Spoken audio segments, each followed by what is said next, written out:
Hello everyone, मैं रीता सिंह एक बार फिर से स्वागत करती हूँ आपका कैरियर पॉइंट एजुकेशन में। हमारा आज का टॉपिक है माइकोप्लाज्मा, जो एक प्रोकैरियोटिक सेल है। इसके पहले हम प्रोकैरियोटिक सेल के स्ट्रक्चर के बारे में स्टडी कर चुके हैं। प्रोकैरियोटिक सेल के क्या क्या कैरेक्टर्स होते हैं, इसका स्ट्रक्चर कैसा होता है। प्रोकैरियोटिक सेल में हमने स्टडी की थी यू बैक्टीरिया और आर्की बैक्टीरिया की, और आज हम पढ़ेंगे माइकोप्लाज्मा के बारे में। माइकोप्लाज्मा जो है ये नीट के पर्पज से तो इम्पोर्टेंट है, साथ ही हमारा यूजी पीजी बायोटेक्नोलॉजी और माइक्रोबायोलॉजी को भी कवर करता है। तो शुरू करते हैं माइकोप्लाज्मा। सबसे पहले हम देखेंगे माइकोप्लाज्मा का क्लासिफिकेशन।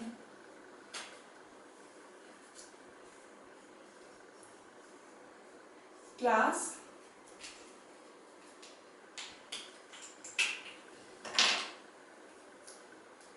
मॉलिक्यूल्स,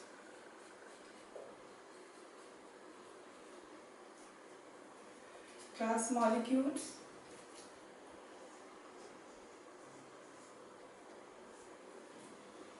order,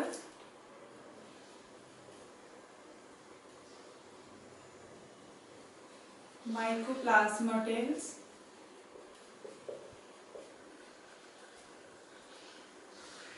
फैमिली है इसकी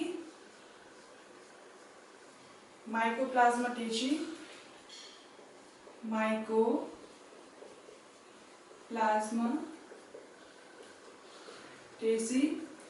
जीनस है इसका माइकोप्लाज्मा, जीनस माइकोप्लाज्मा।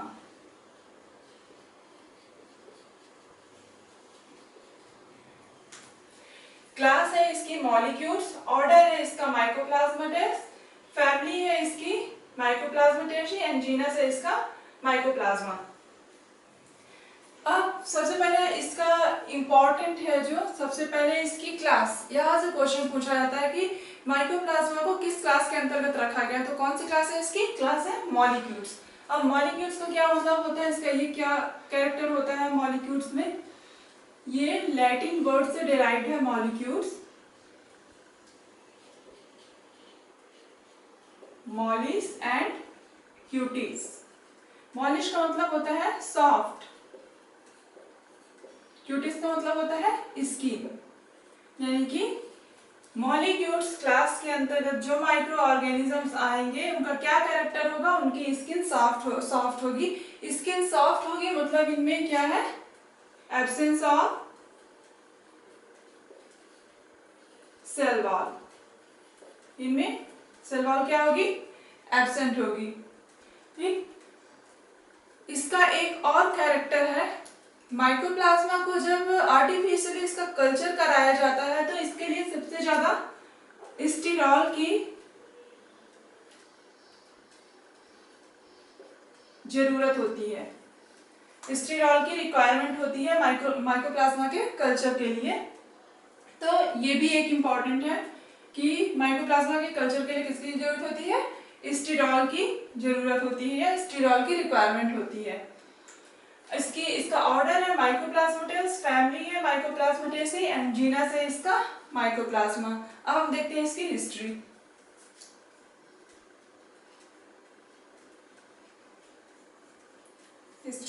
सबसे पहले किसने डिस्कवर किया था माइकोप्लाज्मा को?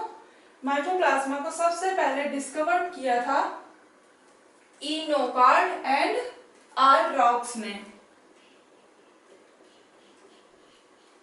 इनोकार्ड एंड आर रॉक्स ने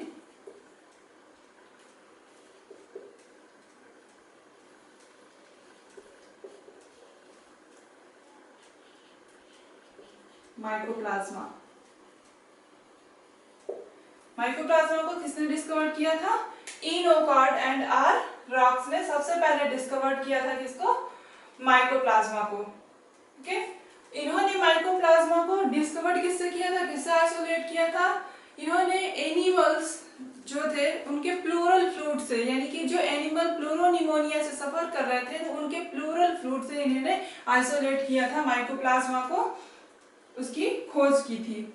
इन्होंने एक काम और किया था, इन्होंने माइकोप्लाज्मा को खोज तो की, साथ ही साथ इन्होंने क्या किया था? पीपी येलो माइकोप्लाज्मा को पीपी येलो नाम भी इन्होंने ही दिया था। पीपीएलओ क्यों कहा था? Pleuropneumonia like organism, pleuropneumonia like organism, ये पीपीएलओ का फुल फॉर्म होता है। इन्होंने इसे क्या नाम दिया था? पीपीएलओ, प्लूरोनिमोनिया लाइक ऑर्गेनिज्म नाम दिया था माइकोप्लाज्मा को। अब इसके बाद आते हैं कौन? नोवाक। नोवाक ने क्या किया था? इन्होंने माइकोप्लाज्मा को रखा था जीनस माइकोप्लाज्मा के अंतर्गत। इन्होंने माइकोप्लाज्मा को जीनस माइकोप्लाज्मा के अंतर्गत रखा था। ठीक है। अब अगले साइंटिस्ट हमारे आते हैं डोई एट अल। इन्होंने क्या किया था? डोई ने क्या किया था? इन्होंने जो माइकोप्लाज्मा है तो इसका इससे होने वाली जो डिजीज है एस्टर येलो, ये एक तरह की कैसे डिजीज है? प्लांट डिजीज है।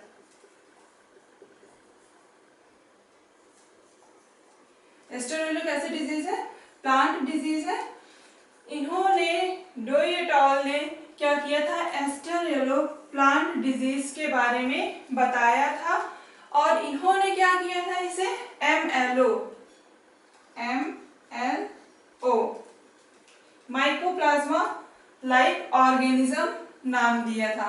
इसे क्या नाम दिया था? MLO नाम दिया था, माइकोप्लाज्मा लाइक ऑर्गेनिज्म नाम दिया था इन्होंने।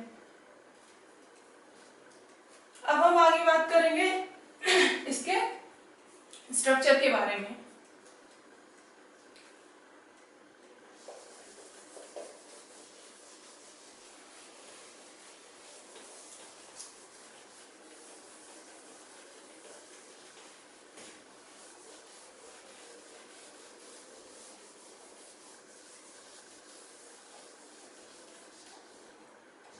माइकोप्लाज्मा का स्ट्रक्चर कैसा होता है?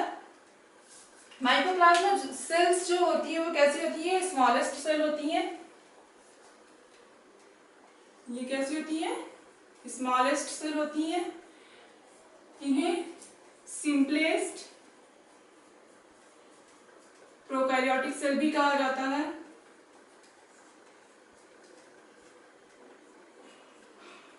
इन्हें स्मॉलेस्ट प्रोकैरियोटिक सेल या सिंपलेस्ट प्रोकैरियोटिक सेल भी कहा जाता है। ये इनका, क्योंकि ये जो इनका स्ट्रक्चर होता है बहुत सिंपल होता है और ये कैसे होते हैं? बहुत ही छोटे होते हैं। छोटे होने की वजह से क्या कहा जाता है? Smallest and simplest prokaryotic cell या ऑर्गेनिज्म कहा जाता है।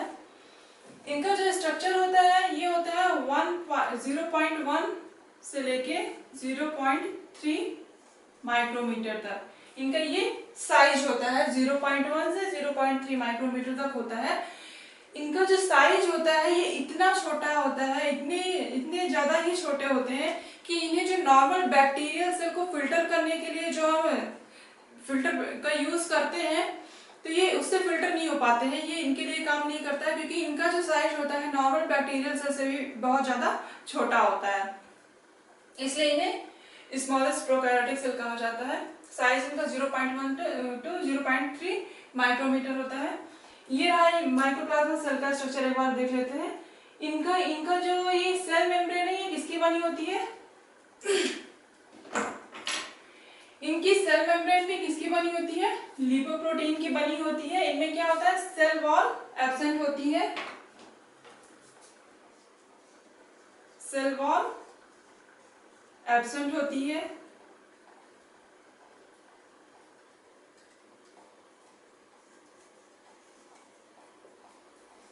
सेल वॉल एब्सेंट होती है। सेल मेम्ब्रेन पाई जाती है इनमें।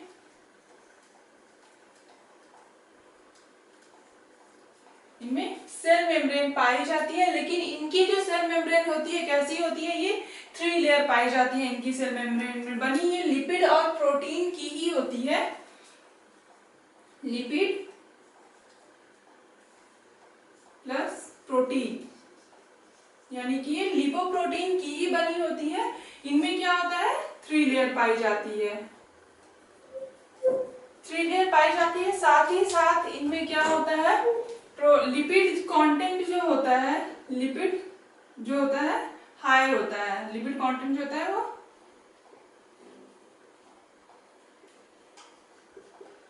लिपिड जो होता है ये हायर कंटेंट होता है इनकी प्लाज्मा सेल में। अब इनमें ये जो सेल वॉल एब्सेंट होती है और सेल मेम्ब्रेन प्रेजेंट होती है, तो इनमें सेल मेम्ब्रेन के प्रेजेंट होने के कारण और सेल वॉल के एब्सेंट होने के कारण क्या होता है, इनका जो स्ट्रक्चर है, ये इनका कोई एक स्ट्रक्चर नहीं होता कि ये सिंपल ये स्फेरिकल फॉर्म में रहते हैं या फिर इसमें सर्कल फॉर्म में ही रहते हैं।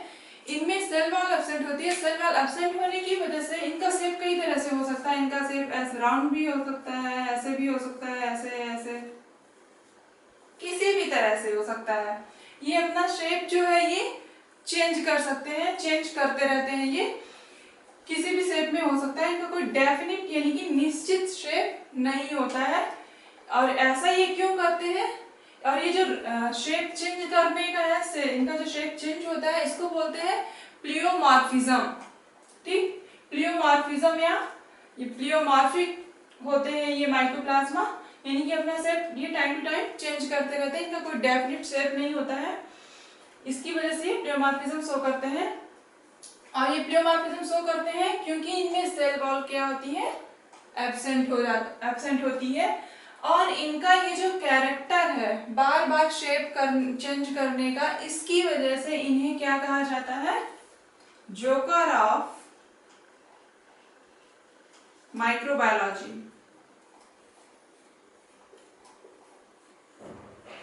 जोकर ऑफ माइक्रोबायोलॉजी या joker of plant kingdom.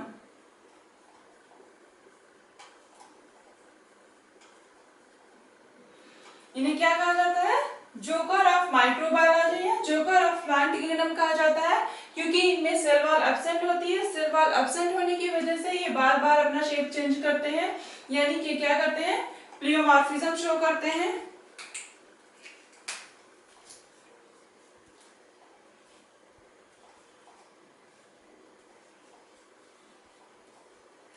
प्लियोमॉर्फिज्म show करते हैं, यानी कि प्लियोमॉर्फिक होते हैं। अब इनमें हम देखेंगे इनका जो स्ट्रक्चर है, इनमें क्या प्रेजेंट होता है, हमने देख लिया इनमें सेल मेम्ब्रेन प्रेजेंट होती है। और इनमें क्या होता है, राइबोसोम प्रेजेंट होता है। इनका जो राइबोसोम होता है वो 70S टाइप का ही होता है, क्योंकि ये प्रोकैरियोटिक सेल है। तो राइबोसोम किस टाइप का होता है, 70S राइबोसोम होता है इनमें। यहाँ पे देख रहे हैं जो ग्रीन से इंडिकेट किया है, यहाँ पे ये सॉल्यूबल प्रोटीन्स पाई जाती हैं इनमें। इनका जेनेटिक मटेरियल है डीएनए, ये जो हेलिकल फॉर्म में है, डबल स्ट्रैंडेड फॉर्म में है, ये क्या होता है, इसे डीएनए इसका जेनेटिक मटेरियल होता है। ये जो ब्लैक से शो किया गया है, ये क्या है, सॉल्यूबल आरएनए है। सॉल्यूबल आरएनए जो होता है, इसका जो सॉल्यूबल नेचर जो होता है इसका, इसके सॉल्यूबल नेचर होने की वजह से इसे एसआरएनए भी कहा जाता है। ये मेटाबोलाइट्स हैं, ये जो ब्लू से हमने इंडिकेट किया है, छोटे छोटे डॉट्स हैं, ये मेटाबोलाइट्स हैं। ये लिपोप्रोटीन मेम्ब्रेन है, 3 लेयर की बनी हुई होती है, जिसके बारे में अभी हमने डिस्कस किया था। तो अब आगे हम इसकी बात करेंगे किसकी, जेनेटिक मटेरियल की। जेनेटिक मटेरियल क्या होता है, इसमें डीएनए होता है, डबल स्ट्रैंडेड होता है, मोस्टली कैसा होता है, ये सर्कुलर।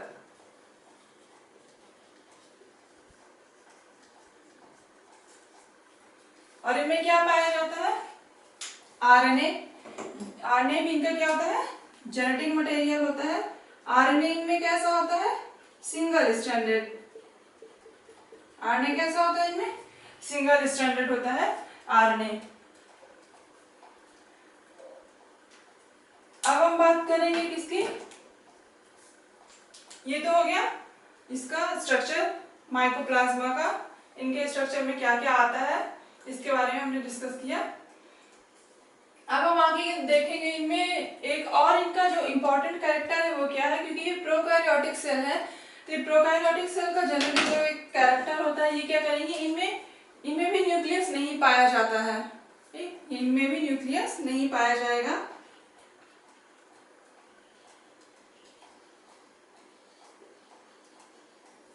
एंड जितने भी ऑर्गेनेल्स होते हैं, cell organelles, membrane bound cell organelles भी इनमें नहीं पाए जाएंगे, मेम्ब्रेन बाउंड सेल ऑर्गेनेल्स।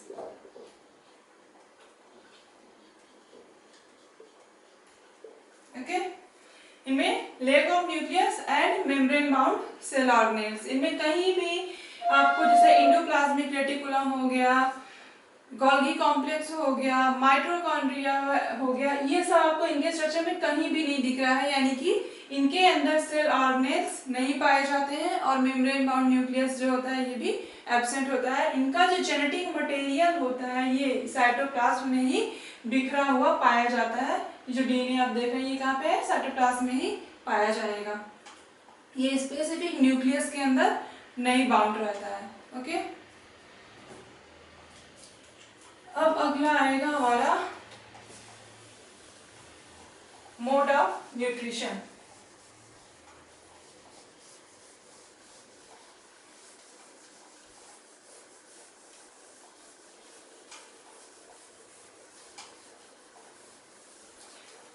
अब अगला आएगा हमारा मोड ऑफ न्यूट्रिशन। ये फूड मटेरियल कैसे गेन करते हैं अपना, उसके बारे में हम बात करेंगे।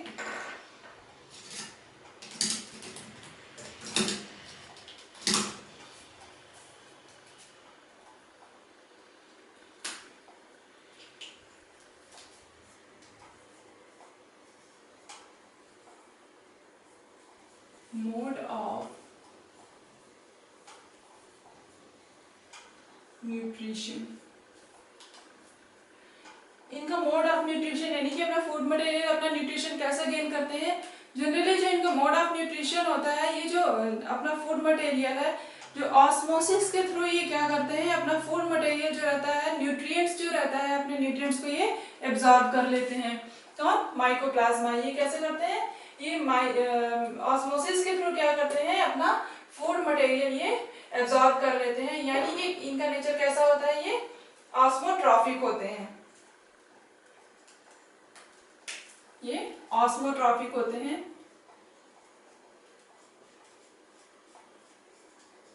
ऑस्मोट्रॉफिक होते हैं यानी कि ऑस्मोसिस के द्वारा क्या करते हैं, अपने न्यूट्रिएंट्स को, फूड मटेरियल को एब्जॉर्ब कर लेते हैं। और इनका नेचर कैसा होता है, ये हेटेरोट्रॉफिक नेचर के होते हैं।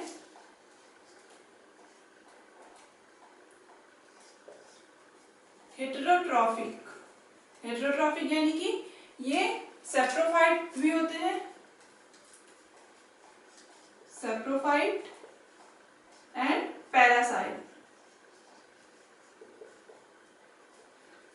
सेप्रोफाइट यानी पैरासाइट, पैरासाइट यानी कि जो दूसरे ऑर्गेनिजम्स के अंदर प्रेजेंट रह के अपना फूड मटेरियल इजीली गेन करते हैं, वो खुद से कुछ नहीं करते हैं, वो बना बनाया सीधे फूड मटेरियल लेते हैं। सेप्रोफाइट में क्या करते हैं, जो ऐसा ऑर्गेनिज्म जो डेड एंड डिकेइंग मटेरियल पे अपना जीवन यापन करते हैं, अपना जो डेड एंड डिकेइंग मटेरियल से अपना फूड मटेरियल गेन करते हैं, वो क्या कहलाते हैं, वो सेप्रोफाइट के अंतर्गत आते हैं। तो माइकोप्लाज्मा जो होता है कैसा होता है, ये हेटेरोट्रॉफिक नेचर का होता है, यानी कि सेप्रोफाइट होता है और पैरासाइटिक होता है। इसका मोड ऑफ न्यूट्रिशन जो कैसा होता है, ये ऑस्मोट्रॉफिक होता है। ओके, अब हम बात करेंगे इसका एक और कैरेक्टर है, फैकल्टेटिव एनारॉब्स। ये फैकल्टेटिव एनारॉब्स होते हैं, मतलब फैकल्टेटिव एनारॉब्स यानी ये एनारोबिक कंडीशन में सरवाइव करते हैं, साथ ही क्या करते हैं, ये एरोबिक कंडीशन में भी इजीली रह सकते हैं। इनमें मतलब कोई ऐसा बाउंडेशन नहीं होता है कि ये एनारोबिक कंडीशन में ही पाए जाएंगे, एरोबिक कंडीशन में नहीं रह पाएंगे। ये ऑक्सीजन की प्रेजेंस में यानी कि एरोबिक कंडीशन में भी बहुत अच्छे से रह सकते हैं और ये एनारोबिक कंडीशन में भी पाए जाते हैं। ठीक, तो फैकल्टेटिव एनारॉब्स हैं यानी कि ये can survive in presence of oxygen. जहां पे फैकल्टेटिव वर्ड आएगा यहाँ पे क्या रहेगा, यहाँ पे कोई रिस्ट्रिक्शन नहीं रहेगा। ओके, अगर ये फैकल्टेटिव है मतलब ये एनारोब जो है ये एनारोबिक कंडीशन में भी रह सकते हैं और ये एरोबिक कंडीशन में भी इजीली रह सकते हैं बिना किसी रिस्ट्रिक्शन के। तो इनका नेचर कैसा होता है, ये फैकल्टेटिव एनारोब्स होते हैं। अब हम बात करेंगे रिप्रोडक्शन की। रिप्रोडक्शन, इनमें रिप्रोडक्शन कैसे पाया जाता है, ये अपनी संख्या कैसे बढ़ाते हैं। मेनली इनमें जो मोड ऑफ रिप्रोडक्शन होता है, जो रिप्रोडक्शन का जो होता है इनमें कैसे पाया जाता है, बाइनरी फिजन। बाइनरी फिजन, इनमें बाइनरी फिजन पाया जाता है और ये अपने नंबर कैसे इंक्रीज करते हैं, प्राइमरी स्ट्रक्चर या एलिमेंट्री बॉडीज के द्वारा। एलिमेंट्री बॉडीज, ये जो एलिमेंट्री बॉडीज होती है ये इसके किसके सिमिलर होती है, एनालॉगस टू स्पोर। ओके, ये जो एलिमेंट्री बॉडी होती है, ये जो प्राइमरी स्ट्रक्चर जो होता है ये किसके एनालॉगस होता है, स्पोर के एनालॉगस होता है। यानी कि ये क्या करते हैं, अपना नंबर इंक्रीज करने के लिए एलिमेंट्री बॉडीज का यूज करते हैं और बाइनरी फिजन का यूज करते हैं रिप्रोडक्शन के लिए। अब अगला आएगा हमारा माइकोप्लाज्मा का, इस पे वैक्सीन का क्या असर होता है। माइकोप्लाज्मा,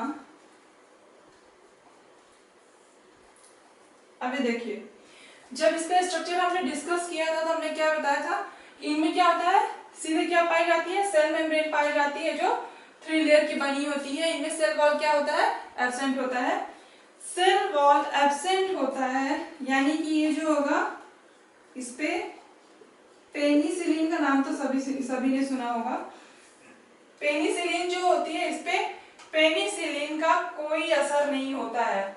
ठीक है, mycoplasma not affected by penicillin, not affected by penicillin.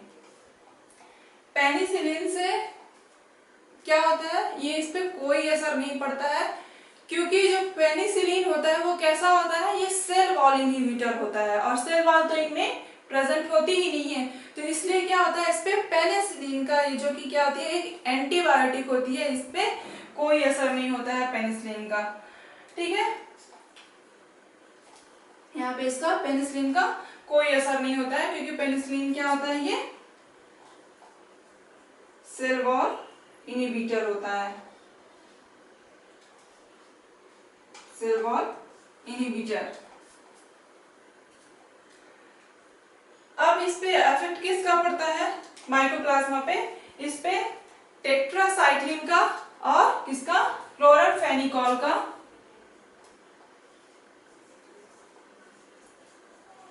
Affected by tetracycline, ये इंपॉर्टेंट है, टेट्रासाइक्लिन एंड क्लोरमफेनिकोल। इस पे इन दो एंटीबायोटिक्स का असर होता है, टेट्रासाइक्लिन और क्लोरमफेनिकोल का। इनका असर क्यों होता है इस पे, ये इससे क्यों प्रभावित होती है, क्योंकि ये कैसे होते हैं, ये मेटाबॉलिक एक्टिविटीज पे ये अफेक्ट करते हैं। मेटाबॉलिक एक्टिविटीज ये किसको अफेक्ट करते हैं, टेट्रासाइक्लिन और क्लोरमफेनिकोल जो होते हैं ये भी क्या होते हैं, एंटीबायोटिक होते हैं और ये क्या करते हैं, ये मेटाबॉलिक एक्टिविटीज को प्रभावित करते हैं जिससे कि ये क्या होते हैं, इस पे प्रभावित होता है माइकोप्लाज्मा। लेकिन इस पे अगर हम बात करें पेनिसिलिन की तो पेनिसिलिन का कोई असर नहीं होता क्योंकि जो पेनिसिलिन होता है वो कैसा होता है, ये सेल वॉल इनहिबिटर होता है। ठीक है, यानी कि ये टेट्रासाइक्लिन और क्लोरमफेनिकोल के लिए सेंसिटिव होते हैं, पेनिसिलिन के लिए ये सेंसिटिव नहीं होते हैं। अब हम बात करेंगे इसके पैथोजेनिक नेचर की।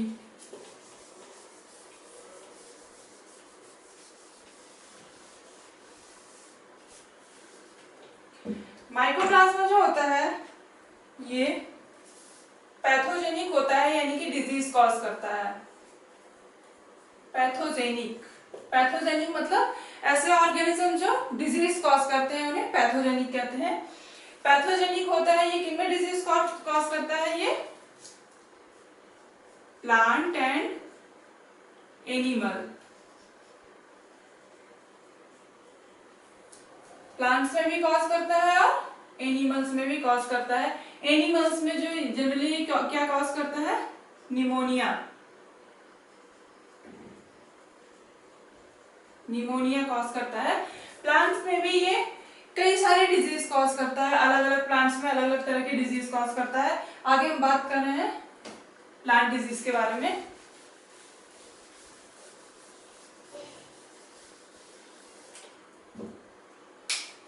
प्लांट डिजीज कौन कौन सी है?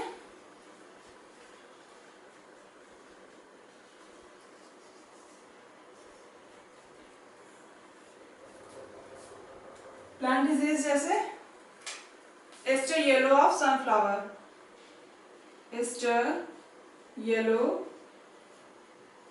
डिजीज, ये डिजीज किसमें पाई जाती है? सनफ्लावर में पाई जाती है। ये डिजीज सनफ्लावर में पाई जाती है, एस्टर येलो। इसका कैरेक्टर क्या होता है? सिम्टम्स क्या होते हैं इस डिजीज के? इसका जो सिम्टम्स होता है, इसका जो फ्लोरल पार्ट होता है, floral part transform into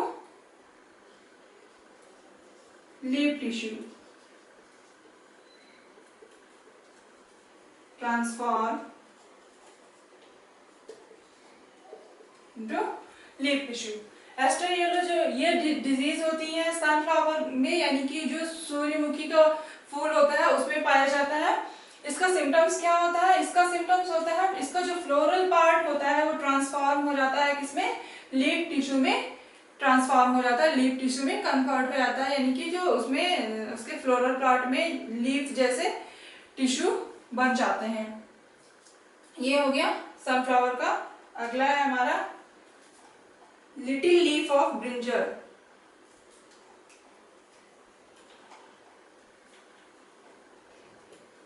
second है little leaf of brinjal. Little leaf of brinjal, इसके नाम से ही पता चल रहा है ये किसमें पाया जाता है? ब्रिंजल में पाया जाता है। और इसमें क्या होता है? ब्रिंजल की जो लीव्स होती हैं वो कैसी होती हैं? छोटी रहती हैं, यानी कि स्मॉल रहती हैं। ये इसका सिम्टम्स है। सिम्टम्स इसमें क्या होता है? ब्रिंजल की जो लीफ रहती हैं वो स्मॉल रहती हैं, यानी कि इसकी जो लीव्स होती हैं पूरी तरह से डेवलप नहीं हो पाती हैं। ठीक है, अगला है हमारा लिटिल लीफ ऑफ ब्रिंजल। इसके बाद आएगा हमारा next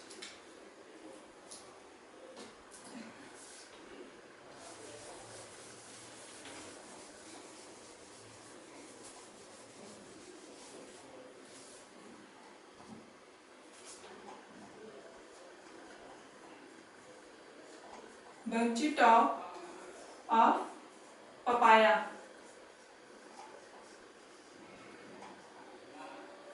bunchy top of papaya. अगली डिजीज है हमारी bunchy top of papaya. Bunchy top of papaya जो है इसका क्या कैरेक्टर होता है? सिम्टम्स क्या होता है? इसमें क्लोरोसिस पाया जाता है। क्या पाया जाता है इसमें? क्लोरोसिस पाया जाता है। क्लोरोसिस क्या होता है? क्लोरोसिस जैसे जो लीव्स होती हैं उनका ग्रीन कलर क्यों होता है? इनका जो लीव्स का ग्रीन कलर इसलिए होता है क्योंकि इनमें क्या होता है? क्लोरोफिल पाया जाता है। लेकिन जब पपाया में ये बंची टॉप डिजीज होती है तो इसमें क्या होता है? इसमें क्लोरोसिस होती है, यानी कि इनकी जो क्लोरोफिल का प्रोडक्शन होता है वो उतनी क्वांटिटी में नहीं कर पाती हैं, यानी कि इनसफिशिएंट प्रोड्यूस करती हैं क्लोरोफिल को, जिसकी वजह से उनकी लीफ क्या हो जाती है, येलोविश हो जाती हैं।